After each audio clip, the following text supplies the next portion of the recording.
Welcome, welcome, welcome everyone to Sister Wives with Mary Jane K. Today, I'll be giving my commentary on Sister Wives, Season 18, Episode 11, Airing the Dirty Laundry.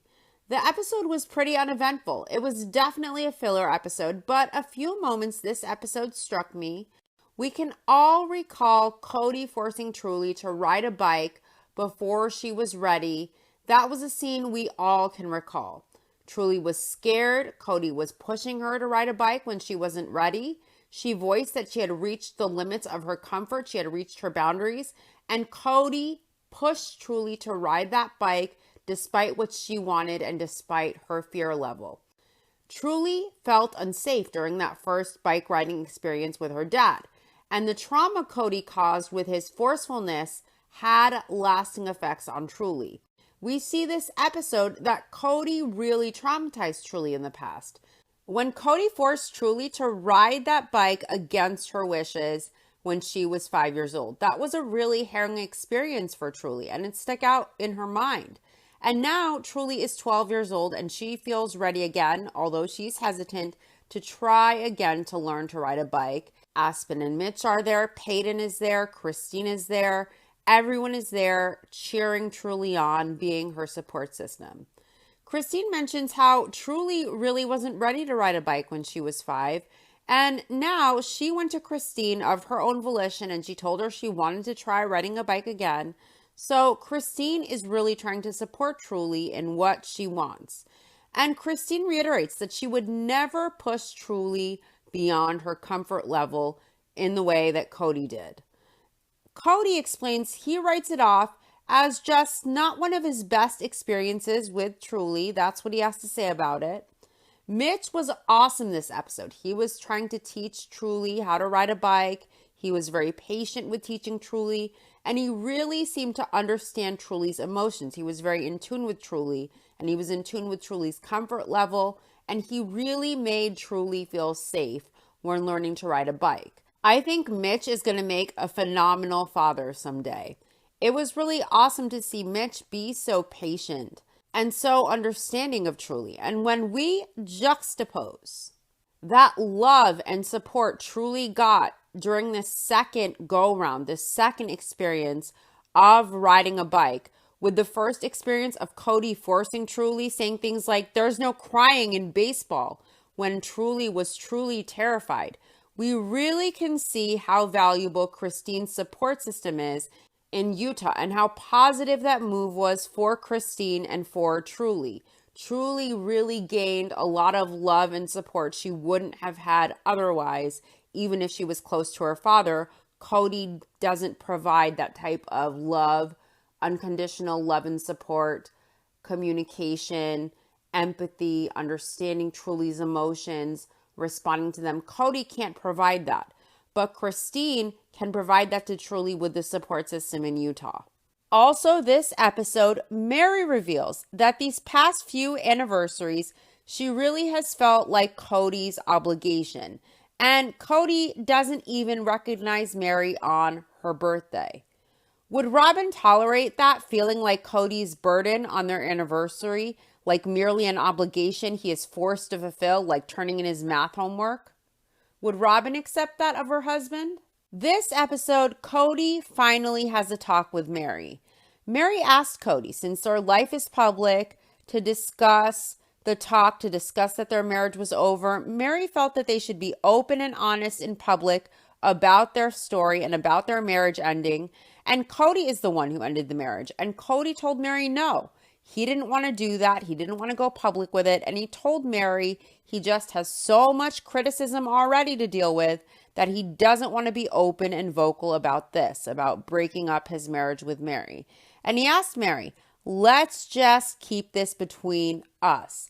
That's how selfish Cody is. Cody is well aware. Cody knows that Mary gets a lot of hate and a lot of criticism for staying in a marriage with him. Cody is cruel, and Cody is very open about not ever wanting a relationship with Mary. On the TV show, he tells us very blatantly that he doesn't care about Mary. He doesn't give a fuck, and he makes it clear that's never going to change. He badmouths Mary. He's very cruel about Mary, but he never exactly had this conversation with her one-on-one, face-to-face. Mary really stays out of hope, and I think she stays because of her faith. In their faith, they are taught their marriages, they're sacred. It's an eternal covenant for forever, and they're even sealed in the afterlife, in heaven, for forever. And if Mary wants to go to heaven, she has to stay married to Cody. Marriage is a forever thing in the culture that Mary was raised in, and leaving her marriage can have serious ramifications to her afterlife, to her position in the afterlife. This is very literal to her, and it's taken very seriously. And Mary was indoctrinated. She was raised with these beliefs. So Mary knows that Cody can never give her what she wants and what she deserves in her relationship and in her marriage. Mary knows Cody doesn't give a fuck about her. He doesn't care about her. Cody is cruel to Mary, yet Mary is loyal to Cody through thick and thin, ride or die. She remembers the love she had when she married him. She remembers the guy she was married to, she thought she was married to when she married him. And Mary is very loyal. She's very ride or die. Her faith dictates how serious, how permanent her marriage is supposed to be. It's not something you bail on, spiritually or otherwise. And Cody bailed. Cody didn't stay loyal. Cody didn't keep his promise. Basically, Mary can stay to be married for her faith, or she can leave. And she grapples with the faith part, with the spiritual aspect of leaving. And that keeps her in. And there's also the fear of losing her access and her connections with the only family she is still close to, with Robin's kids. Cody is done with Mary, and he finally has a talk with her in a public place on their anniversary of all days. And I'm sure his words cut like knives. Mary gets a lot of hate. She gets a lot of criticism for staying with Cody. Cody knows that. And Cody also knows spiritually and faith-wise parts of the reasons why Mary stays. And Mary wants to be open. She wants to tell the world the truth. She wants to say that Cody broke it off, that they aren't married anymore. And it wasn't really her choice. It was Cody's choice.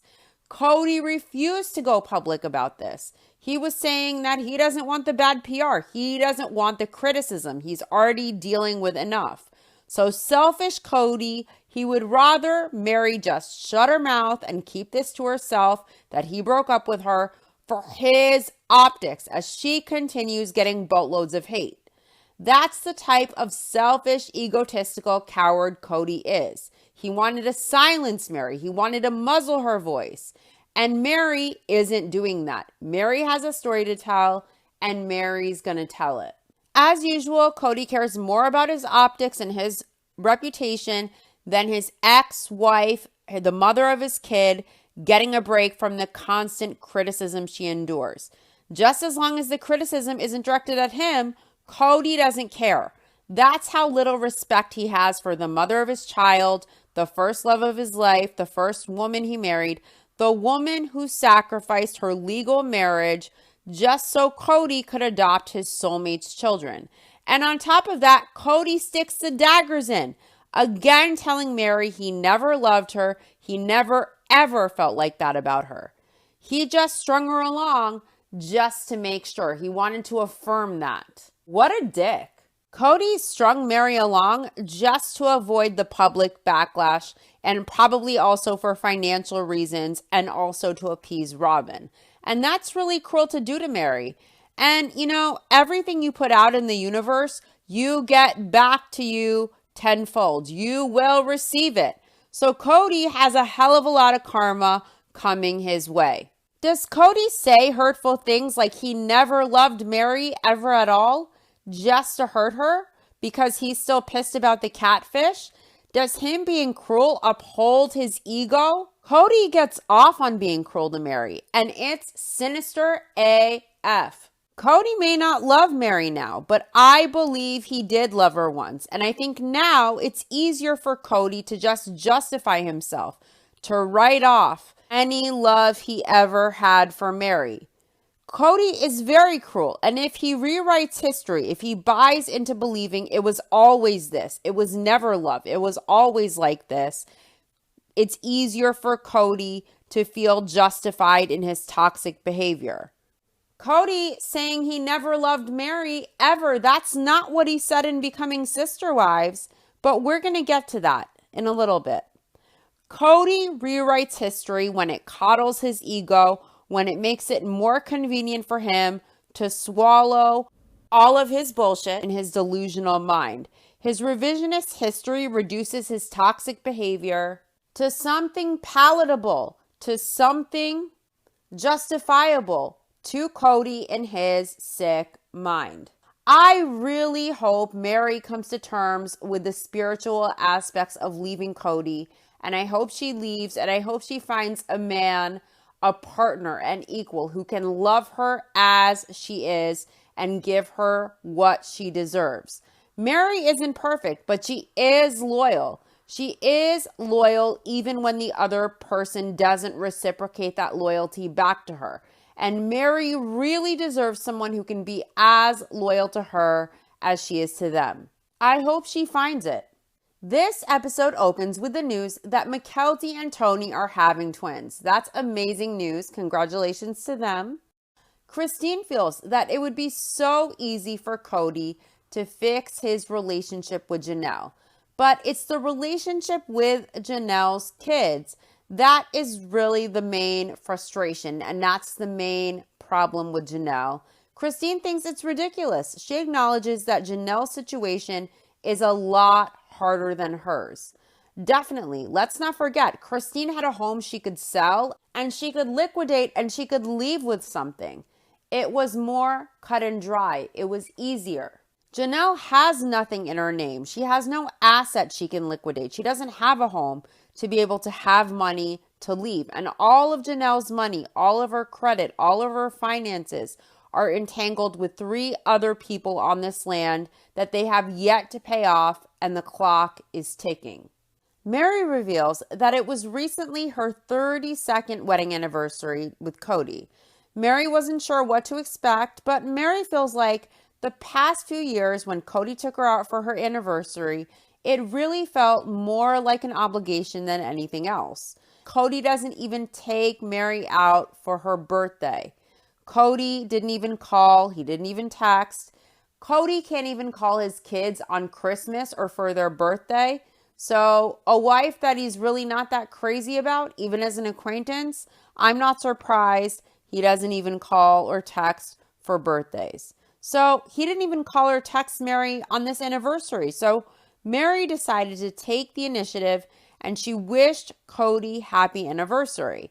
And she suggested that maybe she and Cody, they should hang out, they should go for a drive or something. Cody wasn't too enthused. He was looking for excuses, and he told Mary that he was watching Robin's kids.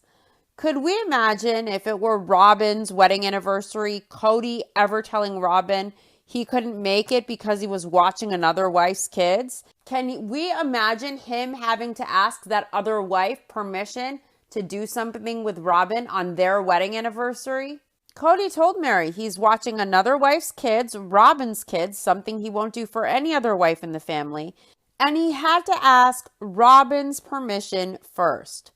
Obviously, Cody was looking for excuses, and even Cody reveals he was looking for a way to say no. He was looking for an excuse.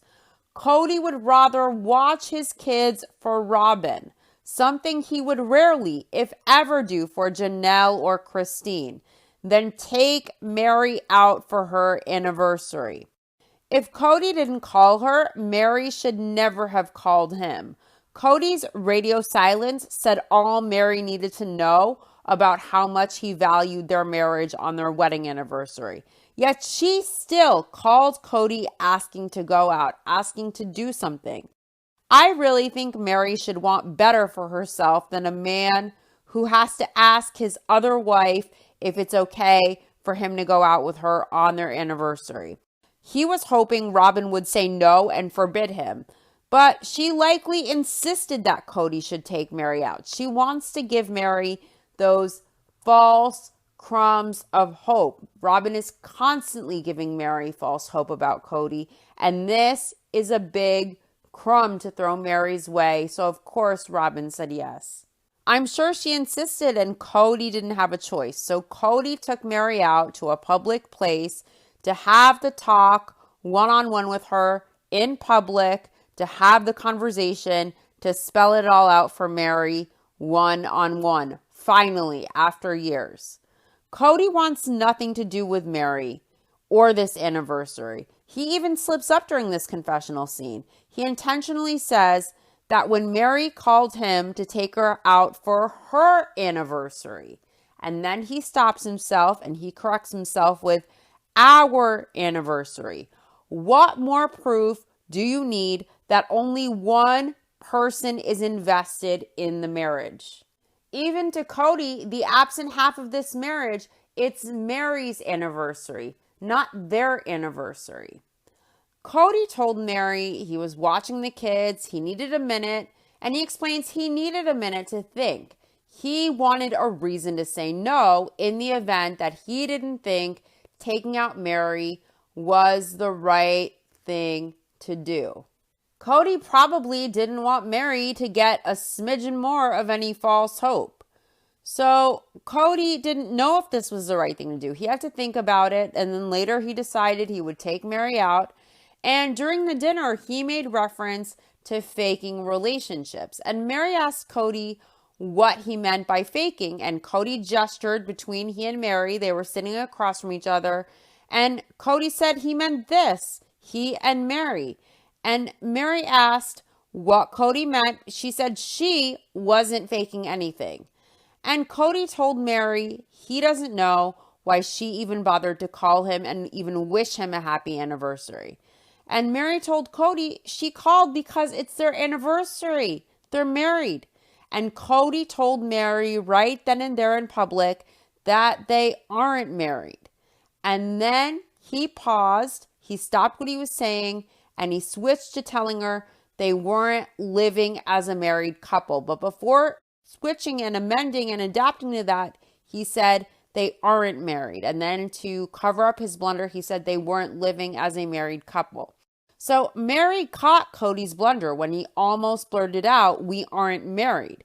And that was a big realization to Mary that all this time, all these years, that's how Cody felt about it.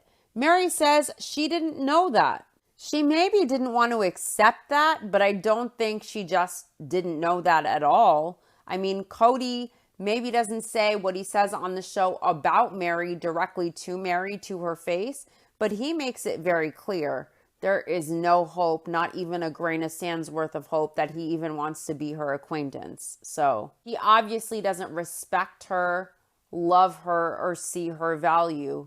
So I don't even understand how now that's the big realization. But this is the first time I believe he's directly making it clear and telling Mary face to face so explicitly. It hurts, it sucks, but frankly, I think Mary needed this, and I think she needed to hear this. And I think it was high time that Cody did this.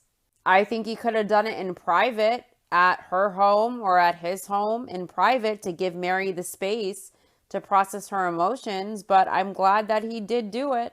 Cody explains that right before their 25th wedding anniversary, 7 years ago or so, he and Mary were in a bad place. They were fighting. It was right around the time that Mary told Cody to stop staying at her house. It was around the time of the catfish. Counseling didn't work. They were both very angry at each other, and the love was lost. But through counseling and the recommendations of his other wives, Cody was then convinced that he should at least try and fix it. And Cody says it took him a long time to really see if it would work out ever. But Cody felt he had to give up. It just wasn't working. Mary reveals that she asked Cody to take a break at that point when she asked him not to stay at her house. And Cody keeps telling her that she is the one who kicked him out. But Mary begs to differ. She makes it clear. She says she never kicked Cody out. She didn't pack up his stuff. She never told him she never wanted to see him again. She never told him never come back. Mary didn't kick Cody out. She just wanted a little break. And Mary tells us that Cody actually told her during this dinner that he had no desire to have a relationship with her. And he asked Mary if she understood that this is never going to happen. Cody told Mary that her life is not one he wants to insert himself into. It hurt, that stung. Mary's hurt, and it was painful for her. And Mary says she will never forget Cody's words. And she says it's the first time Cody ever said this to her, and it hurt her a lot. I think Mary feels betrayed. In their culture, it's ingrained that these marriages are even in the afterlife. You're sealed. It's for eternity. It's for forever. It's very sacred. It's not like the rest of the Western world and the way they think about marriage and their concept of marriage. And so Mary says, Cody promised. Cody promised. He's breaking his promise. And for Mary, she grew up in a faith. She grew up in a culture where marriage is eternal. You're just sealed to your husband. That's the way it is. It's very sacred. And Mary believes a certain way. And Cody really did the right thing by talking to Mary. But now Mary has to really grapple with the spiritual aspect of all this. She has the spiritual stuff to contend with. Now, Cody had to be blunt, and he had to leave no window for the possibility of hope for Mary. But I wish Cody did this privately and not in public, because I'm sure it really hurt a lot, and it probably wasn't easy for Mary. And, they're public figures, Cody and Mary, and I think it would have been really nice to do that in a private setting. But at least Cody did it finally, even though he did it in the cruelest way possible. It was time. We learned that Mykelti is actually going to go to Dr. Bean, and that is the same doctor who delivered Truly for Christine. Christine explains that in the polygamist culture, they mostly do home births. And the reason is because if you go to the hospital, there is a lot of fear that they might separate your family. They might take your kids away if they find out that you're a polygamist. So Janelle explains that Christine had a lot of fear of the hospital growing up because there was a lot of fear of exposing her plural family with going to the hospital. But Janelle didn't have that fear. She didn't grow up in that faith. She didn't grow up with that fear. She didn't grow up in a polygamist family with that faith or with that fear. So she was happy to go to the hospital. And Cody was listed as the father on all of her children's birth certificates. Christine explains that Mykelti and Robin, they're super close. So there is lots of pressure on Mykelti because Mykelti is the bridge. She's the bridge of the family between Janelle and Christine and the kids and Robin and Cody and their kids. But Mykelti loves everyone and Christine admires that. Next, Truly gets a birthday at Robin's house with Cody and her kids. Truly's turning 12. Robin doesn't seem so sure that Truly's 12. When she says it's Truly's 12th birthday, she gives the biggest frown as if she's really not sure about that number. Robin says 12. It's the last year before Truly turns into a teenager. So Robin says it's scary, but she loves having Truly there. She loves having Isabel there. She misses having this nice family experience. And Robin says she wants Truly to feel safe and comfortable in her home. And she wants all the kids to feel safe and to feel comfortable in her home. Robin explains that they went public around the time when Christine was having Truly. And right after that, she and Cody got married. So Robin says it's a sweet experience in her eyes. It's cool that Truly doesn't have any experiences without Robin and her kids in the family. She doesn't have any memories without Robin and her kids in the family. I think it's really creepy and selfish and weird that Robin thinks that's sweet. The most functional days of the family were actually before Robin ever entered the family, when the older kids were being raised by Christine, Janelle, and Mary. And Truly didn't get to experience that.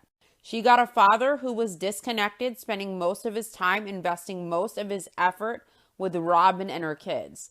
But Robin selfishly is happy. She thinks it's sweet that Truly only knows her family and she only has memories of her family and a life with Robin and her kids. Robin resents the shared family history between the ex-sister wives and their kids. Robin didn't get that experience. She feels the history that she missed out on, and as a result of missing that history and that shared experience of raising the older kids, she's not as close with all of the kids and all of the wives in the family. That shared history is part of the reason that she isn't as close with everyone in the family. And I think Robin doesn't really think it's sweet about Truly only having memories of her family that exist with Robin and her kids being there. I think Robin's a weirdo and I think it's delusional. And I think Robin is just happy for herself that Truly only ever knew her family as it existed with her and her kids, being part of that family already when she was born. So in Robin's mind, she gets to feel special or important to Truly, like she has that elevated status. That's what Robin likes so much, that Truly's whole history from the time she ever existed already involved Robin and her kids. Because in Robin's mind, because Truly also doesn't have that shared history and she doesn't have that shared history, that's an avenue for her to be close with Truly, because her and her kids being in the family, that's all Truly ever knew. She didn't know the before and the history. She didn't live through that and have that experience with everyone else. So I think Robin feels there's a doorway where she can try to manipulate a connection or a relationship with Truly. Robin's happy for herself, and it's very weird. Cody says that he's always concerned about the gloomy cloud that is always hanging over them. And he says after the divorce, there is a nuance, an undertone of a strain in the family. And he wonders, can I trust? Do I trust? He wants a trust for his kids. He says Truly is fine, but Isabel, she seems uncomfortable a lot of the time. Isabel says her relationship with her dad has never been 100% solid. And so with the divorce now, everything is rocky. She says with a divorce already, nobody knows what to do. And it's even more confusing with a polygamous divorce. Cody explains that there is a lot of pain from the divorce and the separation of the family. And he says as a result of that, there seems to be a strain, just what he calls a mild strain, in the family. And he says his phone calls are weak now. And Cody thinks that's because they are just processing some of the stuff going on. And Cody explains for the goals that he had for his life, this situation with his family is very disappointing to him. Cody says his goal from the start was for his family to be under one roof. So now his goal is his family, and he just wanted his family to all be together under one roof. But 2 seasons ago, he was saying his family are the obstacles to his goals in life. So are his family the goal, the ultimate goal, or are his family the obstacles, the hurdles, the barriers of Cody getting his goals in life, achieving his goals in life? Which one? The way Cody treats his family, I would say that he definitely views them as the obstacles to his goals in life and not the ultimate goal, or else he would treat his family like a blessing with gratitude and love and appreciation, in my opinion. Cody wonders now if some of the failures in plural marriage were on his part, in him expecting too much of the family with this one family idea. Cody wonders if the family might have been more successful if they were just in different homes with the kids growing up as if they were cousins instead of siblings. Now, they flash back to the family mission statement, this idea they had for the family, and Cody says they have shredded the mission statement, and he says it's sad what happened to his family, but he has to move on. Yes, no use crying over spilled milk, the milk you spilled. He's got to move on. He's free, fancy free, flying, gliding through life, free of the obstacles to his goals in life, his family, those thorns in his side. He's got to move on. Cody says it's odd. He is trying to redefine his life now. Now we learn the real reason Cody fears Utah so much. He says if he were in Utah, he would almost be too embarrassed to show his head in church because of his family's struggles. Cody says there is lots of shame, and they don't have a church in Flagstaff. They don't have any religious connections locally in Flagstaff. And he's ashamed. He's embarrassed to go to his church. His family has embarrassed him. But Cody knows it's his behavior he's ashamed of. His family didn't do anything to embarrass him. His family struggles weigh heavy on his head because his toxic behavior created those struggles. It created that suffering. Cody should be ashamed to go back to his church in Utah. I wonder how it goes with Christine's family being so high up in their church and being really respected members of their community with the way Cody treated Christine, with the way he spoke about her, with the way he admitted he married her for her church status. I wonder how welcome Cody would be in Utah or in his old church or in his old church community, especially after admitting to marrying Christine to gain status in the church, knowing he didn't love her. Robin wants to be a nosy Nancy when Isabel and Truly are over. She is curious about if Isabel goes to church, and Isabel reveals that, yeah, she went once with Maddie and Caleb. She wishes she could go some more. Robin will do anything she can to interfere in the lives of Cody's other kids to try and guide them or have influence. It's really pathetic. On the show, they flash back to the purity speech, and according to Robin in this scene, if you keep your purity for your husband or your wife when you are married, then you will get blessings and happiness. If not, it's hellfire. Cody reveals that he has always been a man of faith, but he says he has struggled for a long time because he is a polygamist, but he isn't a fit in his old religion anymore. So now they're in limbo as a family religiously. They flash back to Cody marrying Caleb and Maddie. Cody's clueless. He doesn't know what happened, but during the breakup with Christine, Maddie stopped reaching out to her father. And Cody suspects maybe it was the Rona, but she stopped reaching out, and Cody doesn't know why. He's perplexed. Janelle reveals that Maddie doesn't call her dad because of his behavior lately. Janelle explains that there are a lot of things at play here. It's not just Maddie not calling her dad. Janelle explains that Maddie has other things to consider. She has to consider her kids, and she also has to consider the stability of what her kids see in their grandfather or what they perceive of their grandfather. Janelle explains that Maddie doesn't know what to do with her dad. She doesn't even know who this guy is anymore. She doesn't recognize her father. She doesn't know what to do with him. She has to look out for her kids. So it's not just that Maddie just stopped communicating with her dad. Robin explains that her kids have missed their siblings, and she says there is this weird wall that she can't penetrate, and they just can't figure out why that wall is there.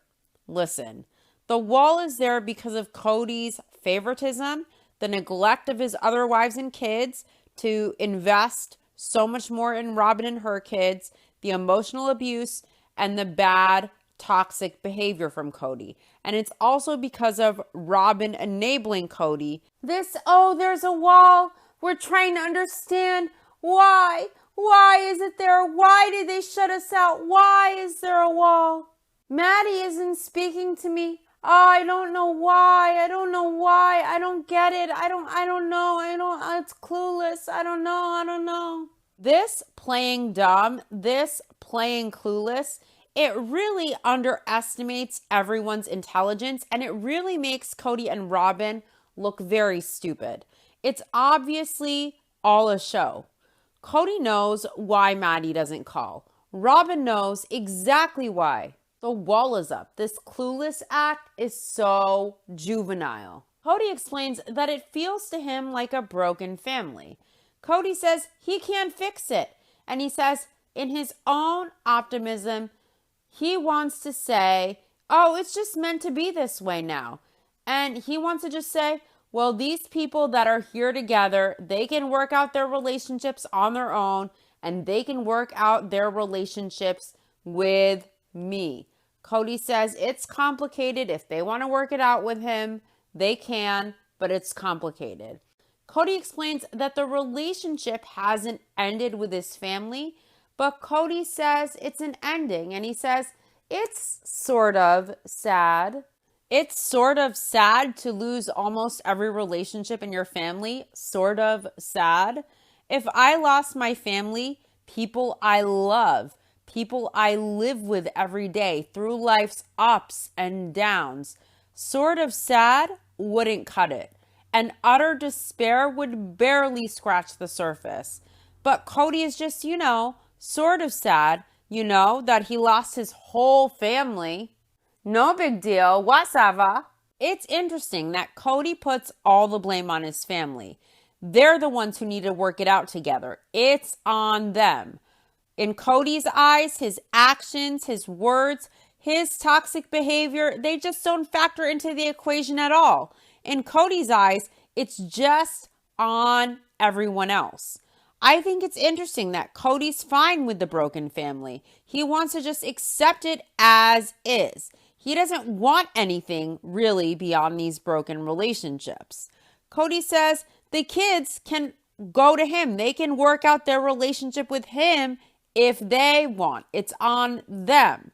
Cody has no interest in inconveniencing himself to wade through the complications to make the effort to fix the relationships with his kids. That would just be far too inconvenient. They can go to him if they want to, and they are the reason in Cody's mind that the relationships with him aren't working. He's not the problem, and he has no interest in fixing any of the relationships with his kids. Que sera, sera. Cody really doesn't care. And I'm sure Cody sees how hurt his kids are, how affected they are by this, how traumatized, how affected they are by his bad behavior in a negative way. And it doesn't matter to Cody. It doesn't hurt him. He doesn't care. His shame that he feels is for himself. Anything that he feels is about himself, his ego, his pride, his reputation, and his arrogance. He's worried about his reputation in his church, that he looks bad to viewers. That's what Cody prioritizes, his optics. He doesn't care about his kids or what they feel or what they think or what they endure. If Cody's kids want him, they can fix things with him, even though he is the one who shit all over the relationships with his toxic behavior. And he is sitting here this episode bitching about how it's hard for him to trust. How does Cody think his kids feel? Cody doesn't want to fix it. He doesn't care about these relationships. If anyone wants a relationship with him, if anyone wants him, they can go to him. They can fix it with him. It's on them. Cody doesn't give a fuck. Not about his kids, not about anyone but himself. Next, Janelle explains that the kids all contributed to build these planter boxes for her in Garrison's yard because Janelle loves gardening for her own sanity, to get rid of her stress. So the boys made her a place to garden in Garrison's yard, and Janelle loves it. She explains that for her birthday, she and Cody, they went out about a month ago for that dinner. It was okay. They had a good time. She wasn't going into that dinner date expecting a reconciliation. Janelle says she didn't want a reconciliation. She says she and Cody, they're not seeking their marriage out. They haven't talked, and she isn't hoping Cody calls. She doesn't think Cody even thinks much about her. She says Cody has a whole life going on at Robin's house. And Janelle says, she and Cody, it's nothing now. They're friendly to each other. They're cordial when they have to be as needed. But there is no connection really anymore, Janelle says, between herself and Cody. Janelle's kids still haven't talked to their dad. They mostly ignore him. And Janelle says the kids wonder what the point is of having a conversation with Cody. They flash back to Gabe saying he heard his dad said he only cares about his minor kids. And Cody explains that he told Gabe once he's graduated from high school, his obligation to him as a father shifts once he turns 18. Cody says it's an obligation of mutual respect. It's not an obligation or a chore or a burden to be a father to your child. That's ridiculous. It's not an obligation as far as being a burden or a role or a chore you can just opt out of when you feel like. Cody says as a father, it's an obligation of mutual respect. And if the relationship goes bad, it's like, get your own place. That's how Cody feels about it. And Cody says, the kids don't belong in his home if they don't respect him. And he warns us, remember, it's my home, not yours. That's a warning to his kids. Remember, it's my home, not yours. Once you're done with high school, it's an obligation, and only if you respect me am I obligated to be your father. That's basically what Cody's saying. Treat me like a hero, blow smoke up my ass, or I don't feel obligated to play this role of being your father anymore. Then it's a chore, it's an obligation. And if I don't get my supply out of it, then F off. I want nothing to do with you. I don't care that you're my child. I don't give a fuck. That's disgusting. Janelle thinks that Cody is getting exactly what he puts into his relationships. Janelle is so right. You receive back what you give out. You reap what you sow. Cody acted in such a cruel and toxic way. He caused his children so much hurt and negative energy and emotional pain. He caused his children heartbreak of the worst kind. The heartbreak a parent inflicts on a child with their betrayal. And once you get burned the first time and then the second time, you don't put your hand into the flame again to try for a third, fourth, fifth, sixth time. Cody's kids don't want to get hurt.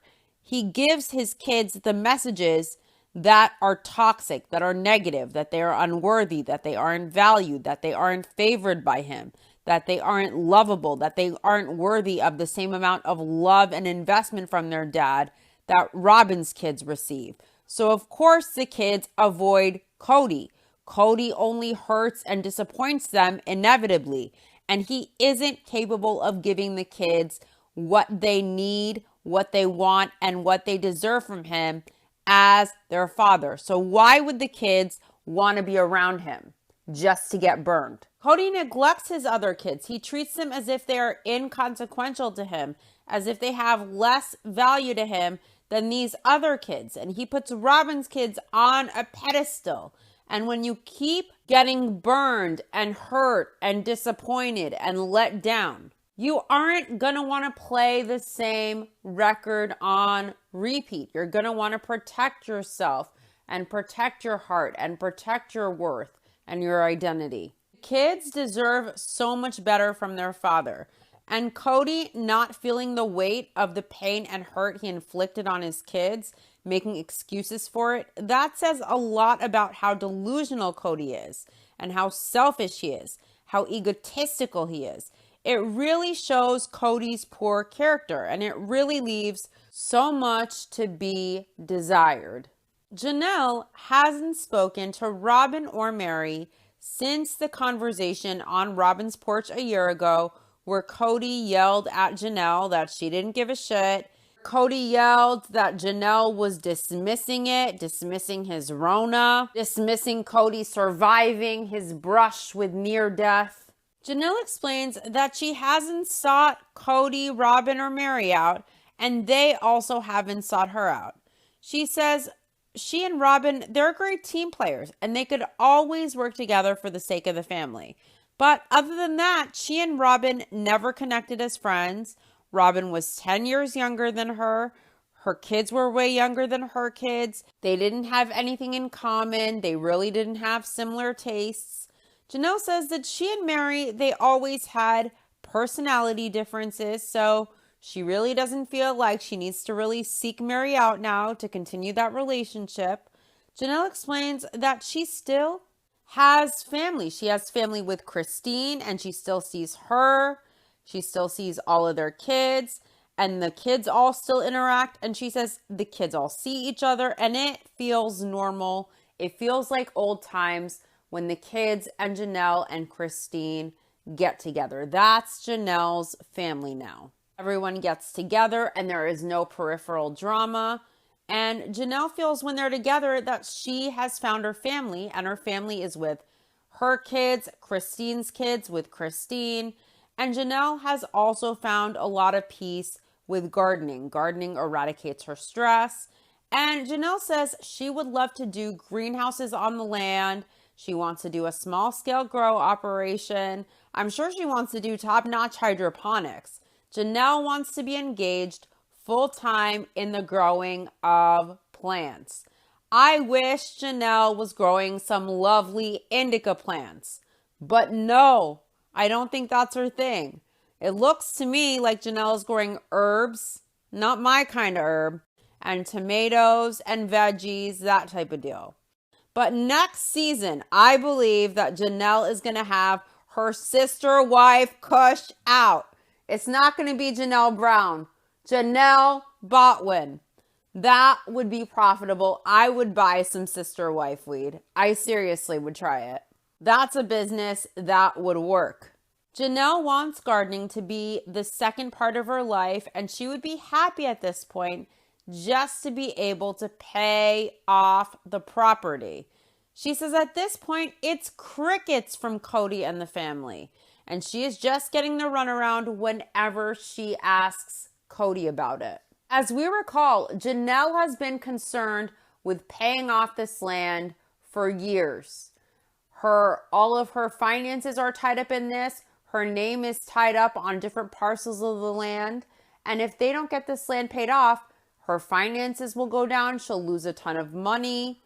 It will suck for her. And she wants to leave the family, and she doesn't have a home to liquidate to be able to sell. So she needs this land thing to work out so she can recoup some of her finances so she can move forward with leaving and with finding happiness in her life.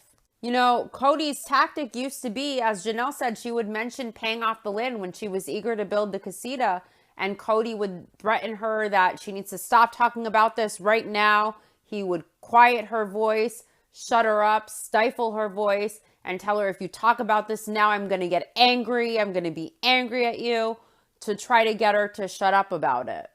And now he just gives her the runaround. Now, Cody says Janelle is a huge pest. She keeps asking, pestering him about paying off this land. And he says they will pay off the land. Cody complains that Janelle is always asking him. She's always pestering him. But she's really not helping him. Janelle has always wanted to get the family together to all pay off this land with her help included. She wants to help. She just wants to pay it off. Her credit is involved. All her money is tied up in this. He is the one saying, let's go. I have my part of the money. Let's go. Let's get the family together. Let's pay this off. Let's pay this off. Janelle has prioritized paying off the land. Cody has not. And now he's complaining, well, she's agitating me about it. She's pestering me, asking and annoying me, but she's doing nothing to help. He's the one who keeps sweeping this under the rug. Cody is trying to deflect onto Janelle, saying she's the one complaining about this the loudest. She's pestering me, but she's no help herself. When we all know Janelle is the one paying for a large chunk of this land. And she will do her part financially. She's more than willing if Cody does his part. For years now, Janelle has wanted to pay off this land. Cody has delayed it and delayed it and delayed it. And now he wants to deflect and blame Janelle for not helping and for just complaining, when he is the one who has refused to get it done with her, and she has been the one prioritizing paying off the land and really pushing for it. Cody is the one who refuses to move forward and get this paid off. Cody is the one who is refusing to help.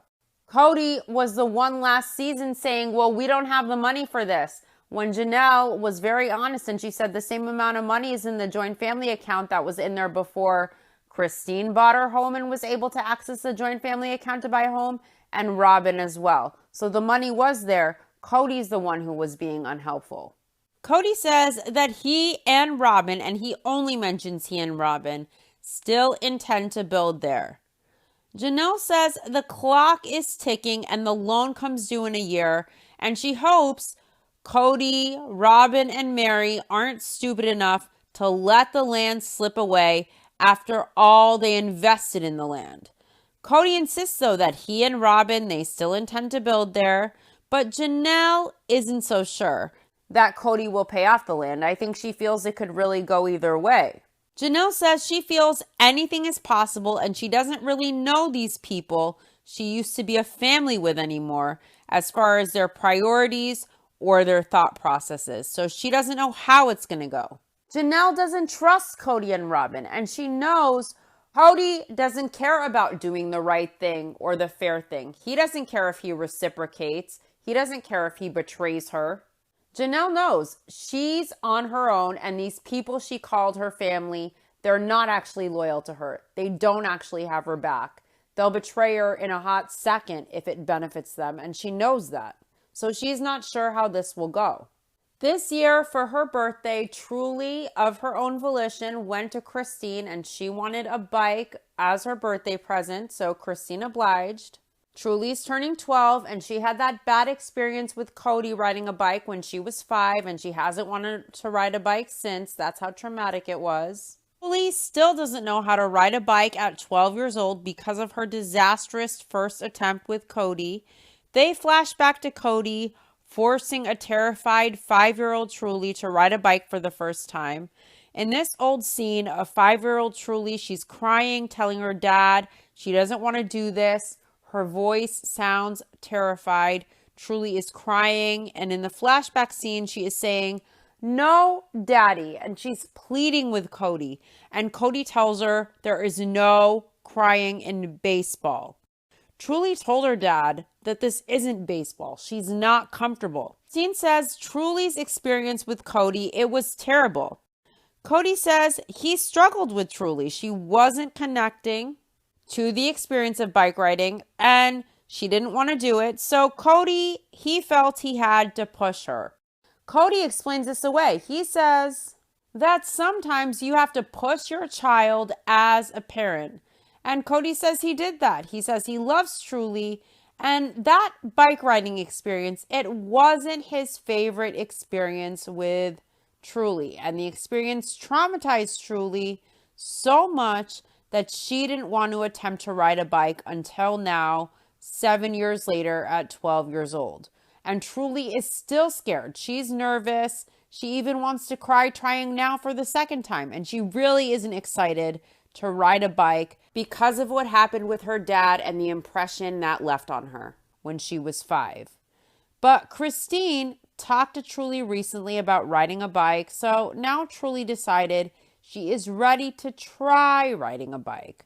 But she's terrified and she thinks learning might take her at least 5 days, most likely more. But she has her whole amazing support system there in Utah. Mitch is there, Aspen, Peyton, Isabel, Christine, and they're all encouraging Truly to ride this bike.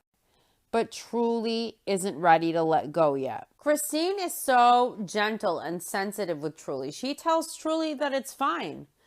Truly doesn't have to go outside of her comfort zone or safety level. Christine explains to Truly there's no way to get around it. One day she is going to fall off the bike, but she's going to be fine. It'll be okay. But Christine says she isn't forcing Truly. She is backing Truly up in whatever Truly wants to do. And she's going to go at Truly's pace of what Truly feels comfortable and safe with. Christine says when Truly says she's done, then that's it. They're done. Christine refuses to force Truly beyond her comfort level. But Christine is happy that Truly is surrounded by such an amazing support system there in Utah. And Christine says everything she hoped to give Truly in Utah, that is exactly what she has given her, and it's right there in Utah. Christine makes it clear, Truly being forced outside of her comfort zone, that's not happening again. They did it before. The first time Cody did that, never again. Truly decides she's not ready during the lesson and she wants to wait. Her siblings are all encouraging her, telling her that she can do this. She needs to believe in herself more. And Mitch can see that that's putting a lot of pressure on Truly, that Truly isn't comfortable, that Truly isn't ready.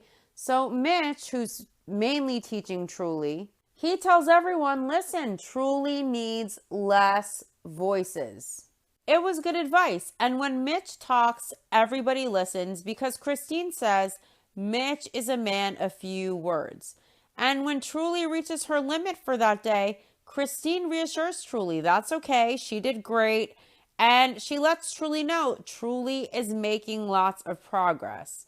Christine admits she thought Truly would ride a bike today, but Truly isn't ready. And so she asks Truly for suggestions. She asks Truly how Mitch was as a teacher. Christine is very emotionally aware and she has great communication with her kids. I think it's amazing. She is very validating. She's very reassuring to her kids. She listens. Christine knows that Truly will learn to ride a bike on her own. And she says it's about having that support and people who really understand Truly, who get her. And Christine says Truly has that here in Utah. Next, Mary explains that not too long ago, she and Cody had their 32nd wedding anniversary. Cody took Mary out to dinner and he told her he had no desire to have a relationship with her. And Mary explains that early in her marriage to Cody, she had a lot of doubt. She wondered if Cody would always love her. And Cody was really good at reassuring Mary that she was his person, that he loved her. He said he was in love with her, that he would love her forever. Mary says that the fact that they loved each other and that they made this commitment to each other, Mary thought that that would mean something to Cody, that he would be loyal to that commitment. In other words, Mary is seeing, hey, I give a lot of loyalty out. I'm not getting it back here. This commitment means something to me, and it doesn't mean that to Cody. Mary says Cody has told her before that he never loved her. Cody has told Mary he never ever felt like that about her, the way she felt about him. He was sticking around just to affirm that. Mary says that's bullshit. And she says, ask anybody who they knew. Anybody who knew them in their early years, anybody who knew she and Cody, even in the last 10 years. Everyone would say that's crap that he never loved her, that he didn't feel that way about her. Mary explains that Cody just says that maybe to try and justify how he feels now. Cody just says that to make himself feel better and to be cruel to Mary. Cody did love Mary at one point. In an interview a long time ago, Peyton said that before Robin, Mary was actually the favorite wife. In Becoming Sister Wives, Cody writes, Mary was my fiance and we were very much in love. Our relationship was a typical love story, the kind you see in movies and on TV. She would smile from across a room and I would wink back at her. We must have aggravated our friends and families with how much in love we were. While we were outwardly infatuated with each other, deep down, we were becoming the soulmates I suspected we would be from the moment we met. You see, it's convenient for Cody to rewrite history now. But he lies. He did love Mary, and he knows it. Mary explains that in their religious background, when she and Cody got married, they married with the intention of forever. It was an eternal covenant. And Mary feels like Cody just decided he just isn't interested. Cody says that Mary could stick around if she wants, but Mary wonders why she would want to do that eternally. To be with somebody who has changed his mind about her. Mary says their marriage is done. Cody told Mary she can always stick around, she can visit him, she can visit Robin and Robin's kids, but they will never have a marriage relationship again. So Mary feels like she has a good relationship with Robin. She loves Robin's kids. So Mary says she intends to keep a good relationship with Robin's kids as long as Robin and Cody are willing to let her. It's really interesting how Mary phrases it. She intends to keep good relationships with Robin's kids as long as Robin and Cody are willing to let her. Listen, after all Mary did in sacrificing her legal marriage and her legal protection as a legal wife so that Cody could adopt Robin's kids, Mary knows her relationship with the kids is contingent on her relationships with Cody and with Robin. And if she puts a foot wrong with them, she will then be denied access to the only familial relationship she has left with the kids. She sacrificed her marriage for Robin's kids. Mary doesn't sound very confident that if she leaves, that Cody and Robin will still allow her to interact with the kids. And that's sad. After all Mary did for Robin and Cody, I don't think Mary knows for sure if she will receive that loyalty back. And if those relationships that she has with Robin's kids will be allowed to continue. And I think that's sad. This is her family, whether she leaves Cody or not. Mary sacrificed a lot for Cody and for Robin and for her kids.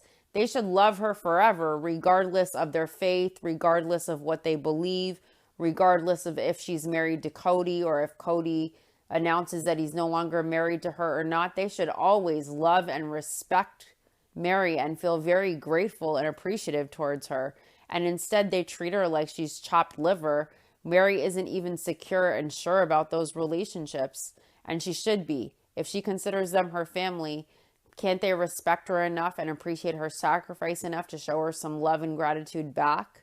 These people are very selfish. Mary isn't sure her family will stay her family if she leaves Cody. Interestingly, though, with Christine and Janelle, they both left Cody, and they are still just as close as they were before leaving Cody, if not closer, and their kids still all remain close. Nell and Christine and their kids are really the nucleus of the Brown family, even after leaving Cody. And that nucleus withstood all the stress of leaving Cody, and it's still intact, stronger than ever before. Christine and Janelle and their kids, the support system they created, it strengthened them. And they left Cody, and that nucleus stayed strong. But when Mary leaves, she knows she might not get to have her family. Cody and Robin might cut ties. She might not be able to have those relationships with Robin's kids. She sacrificed so much for them, but she still might not be able to have these people to call her family if she leaves. Her own family might cut ties with her. And she knows she might not have those relationships and that access to Robin and her kids anymore. I don't think Mary feels very secure in those relationships. And she knows those relationships with Robin's kids she sacrificed so much for, those relationships are contingent upon her standing with Cody and Robin.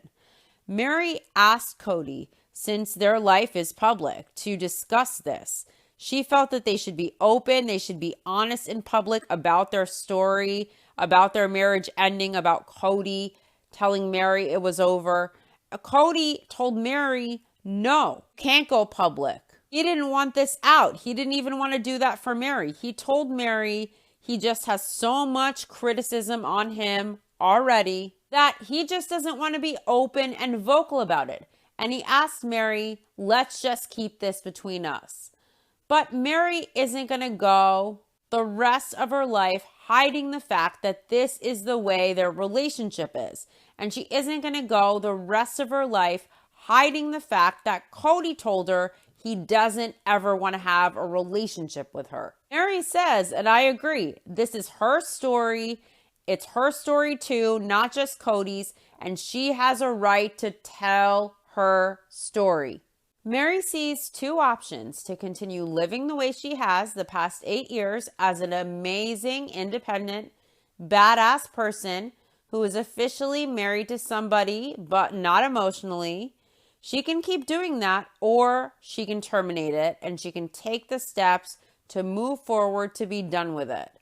But being done with it, it doesn't sit well with Mary's values.